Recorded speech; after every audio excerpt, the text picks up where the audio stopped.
O Senhor esteja convosco. Ele está no meio de nós. Proclamação do Evangelho de Jesus Cristo segundo São Marcos. Glória a vós, Senhor.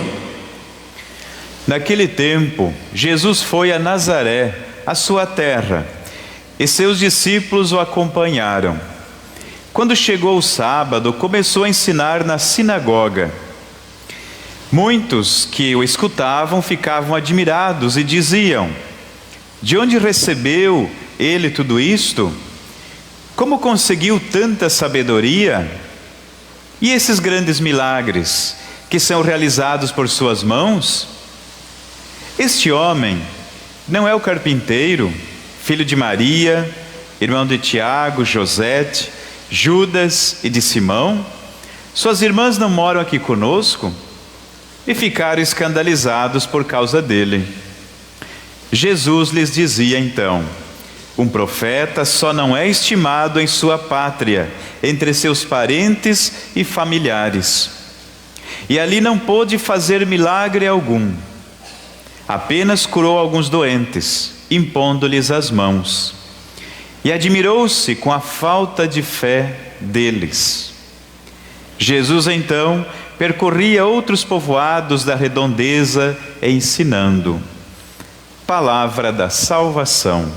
Glória a vós, Senhor.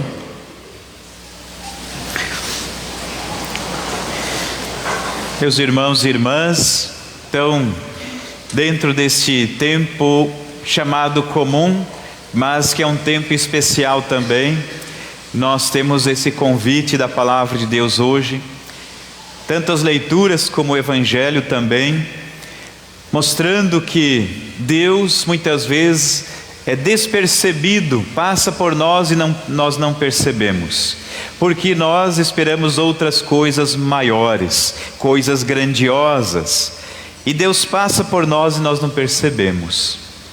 Ou muitas vezes usa também até algo negativo, para que a gente possa buscá-lo com humildade, como é o caso da segunda leitura, em que Paulo disse, e é um mistério até hoje, ninguém sabe, ele disse assim, que ele tem um espinho na carne, que esse espinho na carne não deixa que ele seja arrogante, não deixa que ele seja orgulhoso de sua fé. E ele diz: eu rezei e pedi a Deus para que tirasse de mim este defeito, este espinho da carne, mas ele deixou justamente para dizer: você é humano. É um mistério, né? Mas para lembrar sempre que todos nós, querido irmão, irmã, não somos perfeitos e não devemos exigir perfeição do nosso irmão, da nossa irmã, porque nós não somos perfeitos.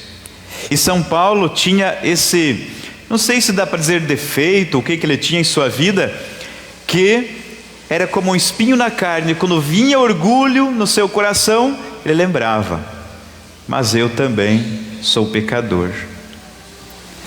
E é para a gente lembrar também hoje, quando julgamos alguém, quando apontamos o defeito dos outros, para a gente lembrar que talvez a gente não tenha um espinho, né? Mas tem um espinheiro muitas vezes. Não podemos estar achando que o outro tem defeitos e a gente não. Mas isso é uma forma da gente perceber Deus também, até na atitude negativa que aconteceu muitas vezes em nossa vida. E no Evangelho de hoje, nós vemos Jesus voltando para a sua terra. Ali no Evangelho que o padre acabou de proclamar para nós, está dizendo que Jesus voltou para Nazaré. Nazaré foi a cidade que viu Jesus crescer. Jesus, a sua infância, adolescência, não se sabe bem a idade, que ele saiu de Nazaré. Depois foi para o norte, para Cafarnaum, para outras cidades no mar da Galileia, e depois veio para Jerusalém. Então, ele está em Jerusalém. Ali naquele momento ele já é uma pessoa famosa, muitas pessoas falam sobre ele, milagres que ele fez, curas, grandes palavras que as pessoas admiravam muito. Então ele era famoso, sim. E ele ia voltar para Nazaré, pequena cidade. As pessoas de lá de Nazaré, alguns lembravam que ele foi alguém que que teve a sua infância ali. Lembravam de seus parentes e tudo mais, mas muitos não lembravam mais. Outros também que moravam nas redondezas de Nazaré, também pensaram: ele está indo para Nazaré, vamos ver, o que esse homem vai fazer, esse homem famoso, grande pregador, milagres tem feito. Uns dias antes ali, ele tinha ressuscitado uma menina. Então as pessoas estavam, um falava isso, outro aquilo, e sabe como que é, né? Uma conversa aqui, outra ali, aumenta sempre uma coisa, outra lá. Jesus ressuscitou uma menina, com certeza a conversa estava que ele tinha ressuscitado uma creche inteira, talvez. Enfim, sabe como que as notícias vão, né? Então, queriam ver Jesus. Então Jesus vai para Nazaré, sua cidadezinha pequena. Já fazia muitos anos que ele não voltava lá. As pessoas então queriam ver esse homem famoso. Então foram todos para a sinagoga. Sinagoga é a igreja dos judeus, no dia de sábado, que é o dia de encontro deles. A sinagoga de Nazaré naquela época não dava um quarto da nossa igreja aqui, né? Um quadrinho aqui, um pedaço aqui talvez. Por quê? A cidade era pequenininha, então você pode imaginar como que as pessoas ficavam lá dentro da sinagoga. Não tinha bancos, né? Não existia bancos dentro da sinagoga. Então as pessoas estavam assim de ombro a ombro, não tinha nem corredor no meio para passar. Por quê? Nós queremos ver esse homem famoso. A porta da sinagoga cheia lá fora, cheia de gente. E aí você pode imaginar as pessoas esperando. E ali diz que no sábado Jesus entrou na sinagoga e ele subiu na verdade a sinagoga tem esse objeto aqui, só que para nós é ambão, para ele chama-se bema, e fica bem nessa região aqui, bem no meio. Jesus então, como ele é um mestre, eles chamavam de rabi, como ele é um rabino, então ele vai até o bema, ou seja, a mesa da palavra, e vai ler um trecho e vai explicar. A celebração deles é parecido com a nossa, até as preces, né? Até as preces, é muito parecida. Então, alguém fez uma leitura, ele fez outra leitura, e agora ele vai fazer a reflexão.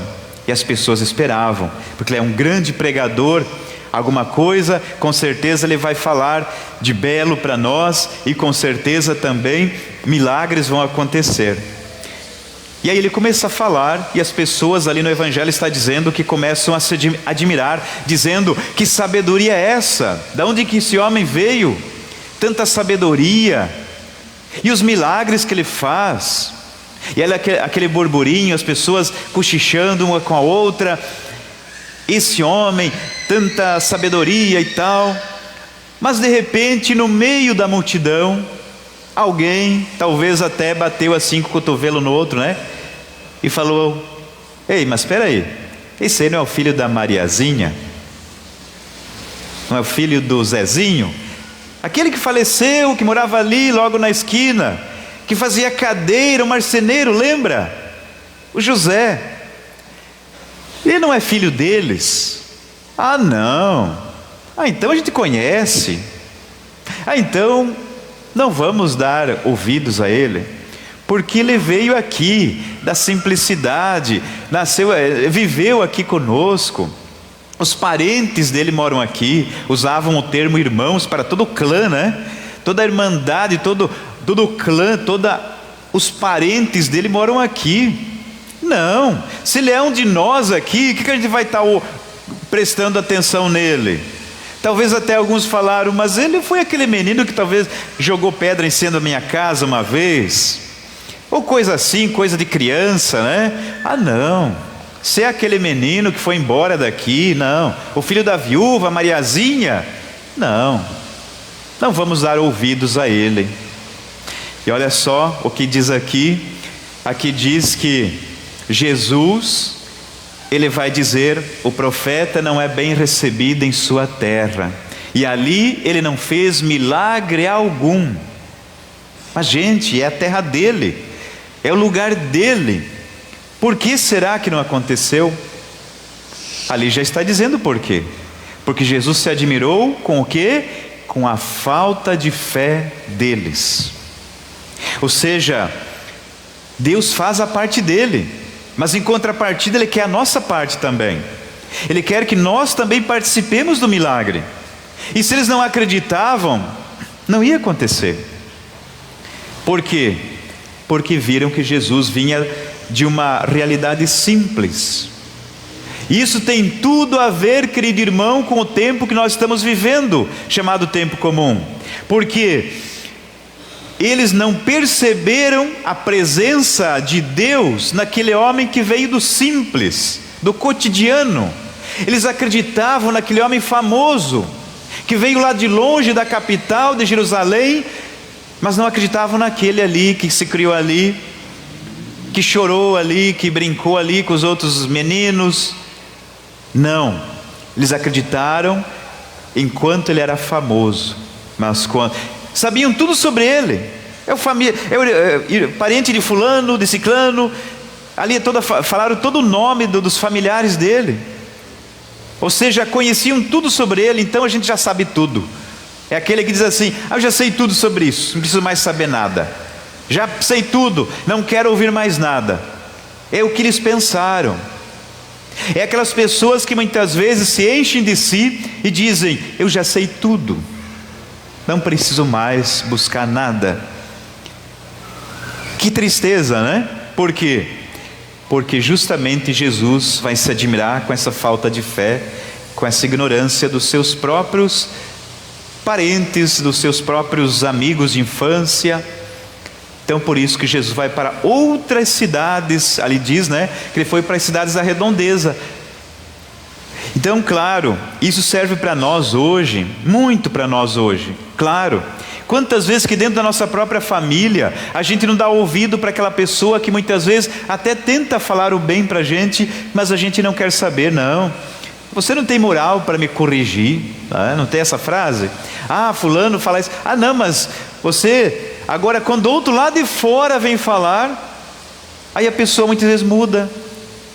Quantas vezes que a gente já soube, aquela mãe, aquele pai insistia para o filho, para a filha: vamos para a igreja, meu filho. E não. De repente arrumou uma namoradinha que era católica, começou a participar da igreja, né?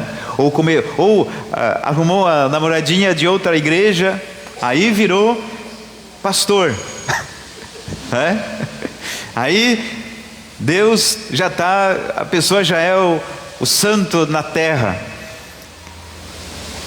Por que a gente tem que esperar sempre alguém de fora? Por que a gente tem que esperar que as coisas se revelem grandiosas para a gente acreditar? Quem disse que milagre é só coisas grandiosas? Deus se revela também nas pequenas coisas. Aqui está falando em pessoas simples, mas você pode trazer também para a nossa vida, para lembrar das coisas simples. Se você não percebe Deus nas pequenas coisas da vida, você nunca vai perceber Deus nas grandes também. Porque quem é fiel no pouco será no muito. Jesus mesmo falou isso. O reino de Deus é grão de mostarda, não é coisas grandiosas. Então, que a gente saiba compreender que Deus se manifesta nas coisas mais simples também da nossa vida. E aí quando a gente percebe que Ele se manifesta em coisas simples, a gente percebe que Deus se manifesta inclusive na nossa saúde, nas pessoas que muitas vezes nos dizem um bom dia, uma boa noite. A gente começa a perceber que Deus se manifesta numa flor que você olhou e achou bonita. Você percebe que Deus se manifesta, sei lá, numa ave, num passarinho, ou no sorriso de uma criança, ou talvez naquele almoço delicioso que você teve, ou naquela companhia que você teve durante aquele dia. Você acha que isso não é milagre? Você acha que não é graça de Deus simples fato de você, como já falamos de manhã, ter 3 refeições por dia? Não para pensar muitas vezes, não paramos para pensar que a gente ter 3 refeições por dia, chegar agora em casa e ter algo para se cobrir com esse frio, nós somos, querido irmão, a minoria desse mundo. É que muitas vezes a gente vive numa bolha e acha que todo mundo é igual, né? Quantas pessoas que queriam ter comido aquela carne, aquele almoço que você teve hoje, mas não podem. Um porque não tem dinheiro, sei lá, outro porque está no hospital, está implorando para ter uma gota de água em sua língua, implorando para ter mais um dia de vida. Por que a gente tem que agradecer e lembrar de Deus só quando as coisas apertam? Por que a gente tem que lembrar de Deus só quando uma doença terrível se abate em um membro da nossa família? Por que a gente tem que lembrar de Deus só quando existem coisas negativas, querido irmão e irmã? Por que a gente não lembra de Deus na hora também de dar graças? Senhor, obrigado por essa refeição que eu tive, por essa pessoa que fazia tempo que eu não vi e hoje eu vi, por essa questão simples da nossa vida que a gente pode ter. Coisas que acontecem durante o dia que a gente esquece e acaba lembrando só daquilo que é negativo, porque o coração já está cheio de maldade, de coisas negativas. Claro, muitas vezes a gente vai dizer: ah, padre, mas a minha vida tem tanta coisa difícil. Mas tem muita coisa que você pode agradecer. E você sabe, querido irmão, que Deus só age no coração que é grato. Um coração que não tem gratidão não tem também a ação de Deus, não vai ter. Hoje a gente vê algumas palestras por aí falando muito dessa palavra, dessa virtude, gratidão. Ah, porque gratidão, que você tem que ter. Te ouve dessas palestras e coach, sei lá o que, né? Falam tanto. Gente, há 2000 anos atrás, há mais de 2000 anos atrás, a palavra de Deus tem falado tanto já. Só que a gente precisa de alguém famoso falar sobre isso, não é verdade? A gente precisa de alguém famoso. A gente não percebe na nossa vida, nas pequenas coisas que acontecem todo dia. Claro que tem que ser realista, a gente sabe que tem coisa ruim, coisas negativas, mas olhe e valorize aquilo de bom que você tem, aquilo que você é. Quantas vezes que a gente não para pensar? Você, pai, também agradeça pelos filhos que você tem. Filhos, agradeçam pelos pais que vocês têm. Muitas vezes por uma coisinha ou outra já acaba acontecendo divergências, coisas, mas olhe para o lado, olhe para as situações que acontecem lá fora, ou muitas vezes até perto de vocês. Quantas pessoas não têm aquilo que você tem e dariam tudo para ter, mas não podem, ou ser quem você é e não podem. Então por isso que a gente tenha no coração gratidão. Essa palavra é uma palavra esplêndida, porque a gratidão é como você escancarar as portas da tua existência. A gratidão é como abrir as portas do coração escancarada para a graça de Deus. Agora, um coração que não tem gratidão é um coração que se fecha, é um coração que se prende como mesquinho, e a graça de Deus também não vai agir, porque a pessoa se acha só o eu. E aí vê todo o resto negativo. Então que a gente possa perceber as coisas que acontecem em nossa vida, a presença de Deus ali. A presença de Deus ali. Lá em Nazaré, há 2000 anos atrás, eles não perceberam a presença de Deus naquele homem simples, aquele homem que falava maravilhas. Eles até acharam belíssimo o que ele falou, mas quando lembraram da simplicidade dele, tudo que ele falou caiu por terra. Já pensou? Tudo que Jesus falou naquela sinagoga, naquela manhã de sábado, caiu por terra. Por quê? Porque era um simples, um comum, uma pessoa que fazia parte da existência deles. Era cotidiano, era mais alguém como eu. que nós não sejamos assim. Que Jesus, ao olhar para nós, não se admire pela nossa falta de fé. Ali diz assim: Jesus não fez milagre algum em Nazaré, não por vingança, não por tristeza de Jesus, não, é porque não tinha contrapartida. Porque olha só, a gratidão e a fé, querido irmão, é como um imã, o imã da graça de Deus, tá? Se esse imã realmente está funcionando, ele atrai aquilo que é de Deus. Agora, se não existe esse imã que é a fé, que é a gratidão, não vai acontecer. E aí, é claro, nós vamos sempre achar que quando a gente consegue uma coisa boa é sorte, é porque eu tenho força, porque eu sou poderoso, né? Ou poderosa, empoderada, como se diz. Não, é porque a graça de Deus te deu saúde. Por isso eu digo mais uma vez: não espere nunca acontecer uma coisa negativa para lembrar de Deus. Não, porque Deus em tantas situações já está se manifesto na tua vida. Se você é fiel nas pequenas coisas, vai ser nas grandes. Se você sabe agradecer um almoço num domingo, num encontro de família, se você agradece a mesa, você com certeza lá quando estiver numa cama, você vai ter muito mais força para enfrentar aqueles momentos. Não vai cair no desespero, porque você tem essa intimidade com Deus, E olha só, até coisas negativas muitas vezes servem para a gente encontrar a presença de Deus. Como São Paulo falou, ele, quando começava a ficar orgulhoso, porque era um homem extremamente sábio, um homem de muita fé, ele lembrava que ele tinha o defeito dele. Volto a dizer que não se sabe o que era, né? Mas esse é chamado espinho na carne. Que a gente também tenha aquilo que refreia um pouco a gente, para a gente não ser dono da verdade. Se você sempre tem razão, querido irmão, é sinal que você é errado. Essa é a verdade. Ninguém sempre tem a razão. Então que a gente possa confiar e buscar sempre ver um coração que percebe Deus e também tem gratidão. E falando em gratidão, nós estamos no mês da família dizimista, que é o mês de julho, né? Colocado pela diocese.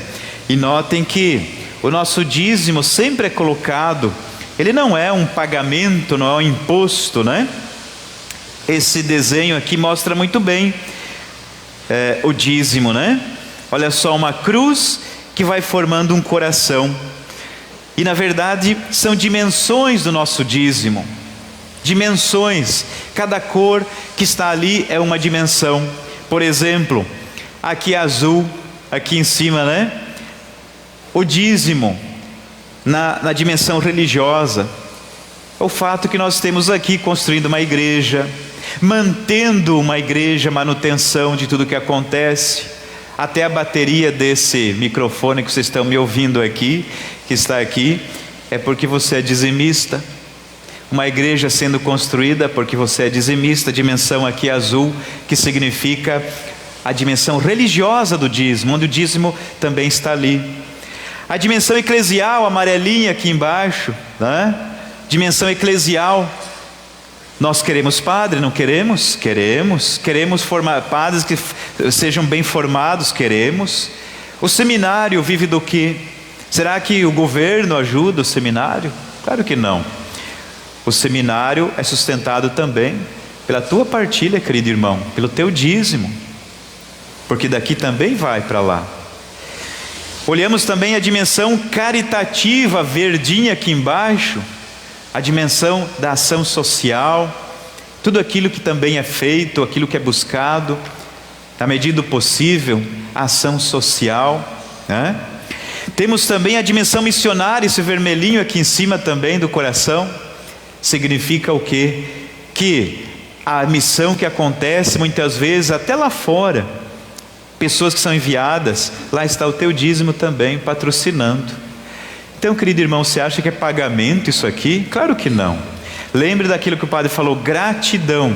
Agradecemos a Deus por tudo que somos e temos, e por isso nós somos dizimistas. Então que a gente possa, como eu sou cristão, eu quero ser dizimista. Então que a gente tenha isso no coração claro, que o dízimo é uma partilha, não um pagamento.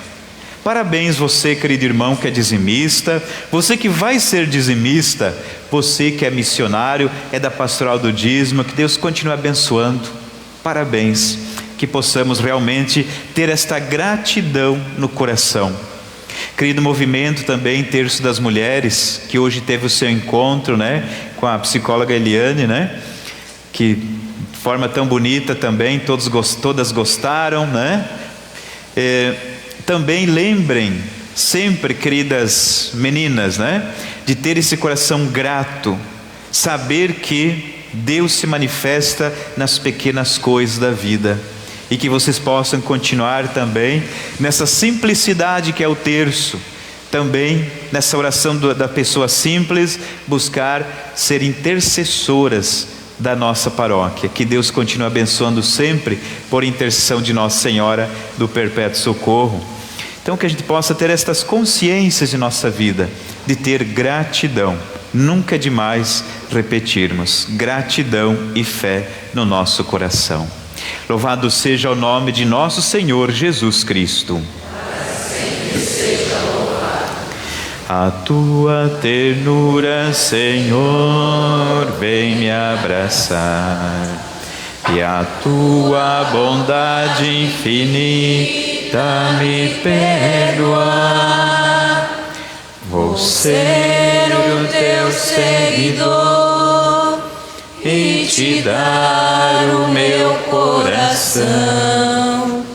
Eu quero sentir o calor de tuas mãos.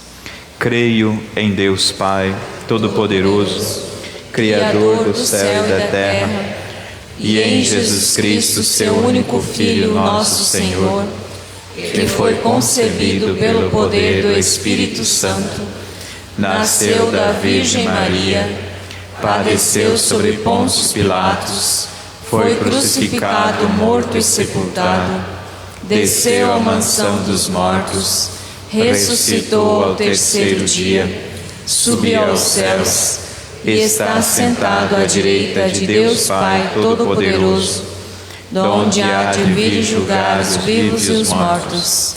Creio no Espírito Santo, na Santa Igreja Católica, na comunhão dos santos, na remissão dos pecados, na ressurreição da carne, na vida eterna.